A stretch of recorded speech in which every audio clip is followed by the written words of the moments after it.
نحمدہ ونصلی علی رسولہ الکریم اما بعد فاعوذ باللہ من الشیطان الرجیم بسم اللہ الرحمن الرحیم۔ السلام علیکم ڈیئر ویورز، آپ کے فیورٹ روحانی چینل روحانی مسیحا سے میں ہوں پروفیسر شبیر احمد۔ ہمارا آج کا ٹاپک ہے احتلام کا یا بدخوابی کا روحانی علاج۔ اللہ تعالیٰ ہر بھائی بہن پر اپنا کرم اور فضل فرمائے۔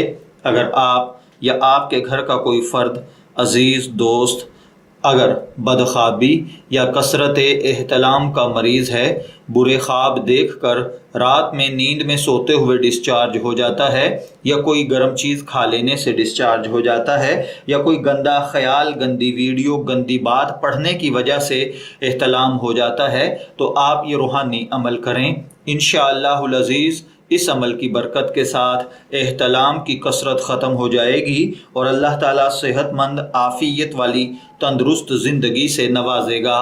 اس کے لیے آپ کو جو روحانی عمل کرنا ہے وہ یہ ہے کہ جو شخص بدخوابی یعنی احتلام کا مریض ہے تو اس کو چاہیے کہ وہ سورہ یونس کی آیت نمبر 64 بسم اللہ الرحمن الرحیم لَهُمُ الْبُشْرَى سے لے کر هُوَ الْفَوْزُ الْعَظِيمُ تک اس آیت مبارکہ کو ایک مرتبہ کسی کاغذ پر لکھ کر اپنے گلے میں ڈال لے، یا پھر سوتے وقت ایک مرتبہ اس آیت مبارکہ کو اول آخر 3 مرتبہ درود پاک کے ساتھ پڑھ لیا کرے۔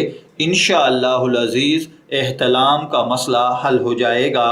میں دعا گو ہوں کہ اللہ تعالیٰ ہر بھائی بہن پر اپنا کرم اور فضل فرمائے۔ اجازت چاہیں گے، پھر ملیں گے کسی نئے روحانی ٹاپک کے ساتھ۔ تب تک کے لیے اللہ حافظ۔